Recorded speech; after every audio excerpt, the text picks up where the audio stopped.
Heathen Highlights.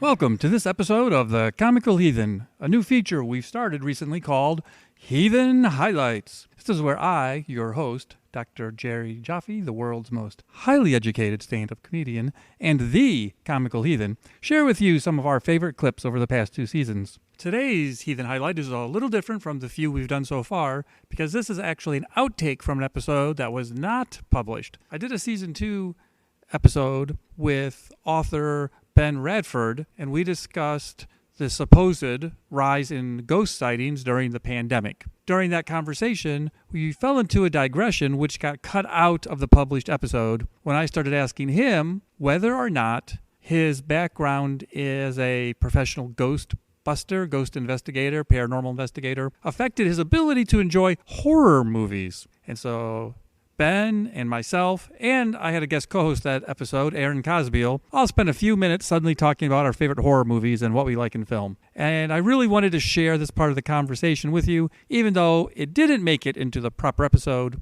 Now, if you enjoy this or you're a Ben Radford fan, I will include a link to the episode that this outtake is from in the description down below. Otherwise, please enjoy today's episode of Heathen Highlights featuring my conversation with Ben Radford.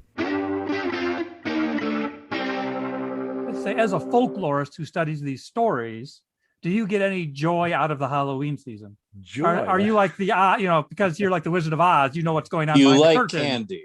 Yeah. You like, well, dude, what are you offering here, Aaron? Well, No. horror movies. Like, No, let me give an example. I'm going to hijack your answer for a second. My wife, who's Japanese, and that's relevant to this story, loves horror movies. And I loved horror movies as a kid, not so much now, but a few years ago, they released a special edition of The Exorcist in the cinemas, and she had never seen it. And she's like, this is the most famous horror movie of all time. I said, let's go. And she sat there the whole time underwhelmed. Nothing affected her. Nothing frightened her. And when it was over, I asked her, well, what'd you think of that? That's the scariest movie ever made. She said, no, that's a movie about a family with a very sick girl that refused to get her medical help. And so on the one hand, as a Japanese person, she had none of the folklore or mythos or Catholicism that feeds the lore of the film. So none of it was invested in any of it. Right. And I also add, it kind of echoes what you said. She was more frightened by the parents. Like, what are you doing to your kid in this movie? Not all the blood and the vomiting and the scary stuff didn't affect her at all. Okay. I love this anecdote, and here's why. Okay. So here's my question to you. So I would be very curious. You don't need to do this right now, but just at some point, I'd be curious to have you and her watch a Japanese horror film, for example, Kuchisake Onna, which is the slit-faced woman, and it's a Japanese folkloric figure that I've researched in this and that. So in Japanese folklore, there's yuri, there's yokai, there's all sorts of monsters and things. And so that's what I find really interesting about the story, right? Is it coming from a different culture? She wouldn't necessarily find the Catholicism creepy, but I'd be really fascinated to see if she was watching a Japanese horror film that was rooted in Japanese folklore, that she did, in fact, either ostensibly embrace or at least has some background in. That might really speak to her. Well, the famous horror films, some of which have been remade in America, such as The Ring, Ringu, yeah, feature that like a pale girl with long black hair. Right. That's a traditional Japanese ghost, basically speaking. Right. She loves those movies. Okay, but does she find them? But does she find them scary? Yes. Boom! No, I find this. I love that as a folklorist. I find this fascinating. Let me tell you one quick rejoinder to the Exorcist story, because I actually have a follow up to that. So, like you, I don't think it was the same theater because it was years back, but I went to one of the many remakes, reissues, director's cuts that they did, that William Friedkin did. And I remember this happened maybe 10 years ago, so it was one of those. And I was coming out of the theater seeing The Exorcist. I like The Exorcist. I don't think it's Friedkin's best work. If you want to see some really good, check out his film Sorcerer. 1977, I think. Excellent. It's an amazing film. It's a remake of a French film called Wages of Fear. He also did a small film called Bug, which was excellent with Ashley Judd, I think, and Yeah. Michael Shannon. Anyway, if you want to see something really scary, check out Bug. But anyway, so I was leaving the theater after seeing The Exorcist. Two girls, probably late teens, early 20s, were walking out of the theater in front of me. And I was overhearing what they were saying. And it was fascinating. They're talking to each other and they're like, oh my God, that was so scary. And one of the girls saying the other one was like, that stuff happens. And the other girl's like, I know. It's like, a friend of mine, I saw this thing on TV. And it was fascinating to me because as we were leaving the theater, I realized that we were seeing the same film, but we were seeing from different points of view.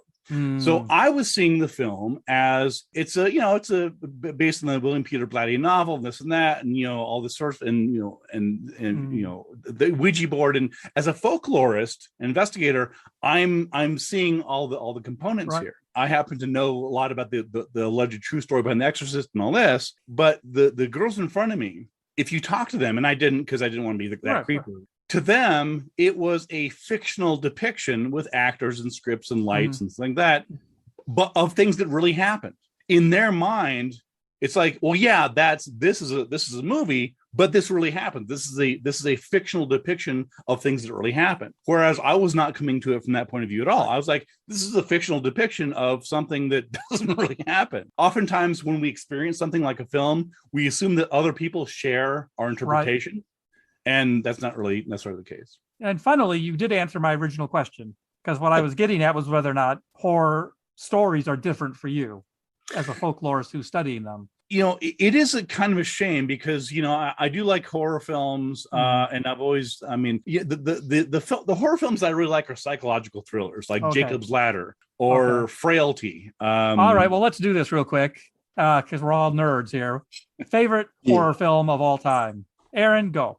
I have seen 2 horror films in my life, and one of them was The Exorcist. I'm just going to call Casper a horror film. Has a monster in it. Casper's my favorite ghost because he's the most relatable ghost to me. Like, if there's characters in fiction that I just see myself in, be friendly. Walks around naked all the time, just like you, right? Pants. Look, I believe in a lot of things, but I don't necessarily believe in pants. So it would be impossible to prove whether or not who is wearing pants right now on this podcast. It's a mystery that it's inexplicable. It will remain unsolved. It will remain unsolved mystery. We really hope you enjoyed that. If you did, please look up the full episode. And if you enjoy our original and unique content, be sure to follow, like, and share what we do. We really appreciate your support. I've been your host, Dr. Jerry Jaffe. Our original theme music features Mark Bell playing Bach on the famous Skinner organ. It's been remixed by Jeff Geddert. And thank you for listening to this episode. You can always contact us at comicalheathen@gmail.com. And as always, it might be your dogma, but it's my karma. And I'm all about spreading the love. Thank you.